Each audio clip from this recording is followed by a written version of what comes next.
Hello అండి, welcome to my channel.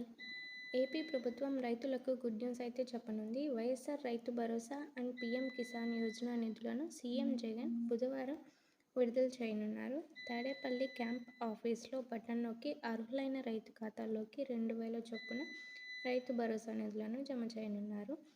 ఇది అందరికీ కాదండి, ఎవరైతే కౌలు రైతులు ఉన్నారో వాళ్ళకే ఈ అమౌంట్ అనేది పడుతుంది.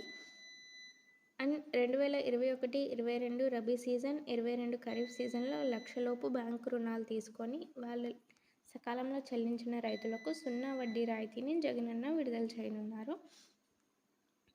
దీని ద్వారా మూడో విడతగా ఒక్కొక్కరికి 2,000 చొప్పున 53.58 లక్షల మంది రైతుల బ్యాంకు ఖాతాల్లోకి 1078.36 కోట్లను సీఎం జగన్ గారు విడుదల చేయనున్నారు.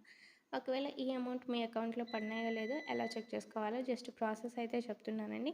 మీకు వెంటనే ఈ సైట్లో అప్డేట్ అయితే అవ్వదు, బట్ ఒక 2 డేస్ తర్వాత మీరు ఒకసారి ఇలా చెక్ చేసుకొని, నేను డిస్క్రిప్షన్ బాక్స్లో ఒక లింక్ ఇచ్చాను. ఆ లింక్ ఓపెన్ చేసినట్లయితే మీకు ఇలా ఆధార్ నెంబర్ ఎంటర్ చేయమని అడుగుతుంది. ఆధార్ నెంబర్ ఎంటర్ చేసి సబ్మిట్ మీద క్లిక్ చేసినట్లయితే మీ అకౌంట్ డీటెయిల్స్, మీ డేటా మొత్తం ఇక్కడ డిస్ప్లే అవుతుంది. మీకు ఎంత అమౌంట్ అకౌంట్లో పడ్డదో కూడా క్లియర్గా ఇక్కడ మీకు డేటా మొత్తం డిస్ప్లే అవుతుంది. ఇలా మీరు రైతు భరోసా అమౌంట్ మీ అకౌంట్లో పడ్డాయో లేదో చెక్ చేసుకోవచ్చు. మీకు ఈ వీడియో హెల్ప్ అయింది అనుకుంటే తప్పకుండా వీడియోని లైక్ చేసి సబ్స్క్రైబ్ చేసుకోండి.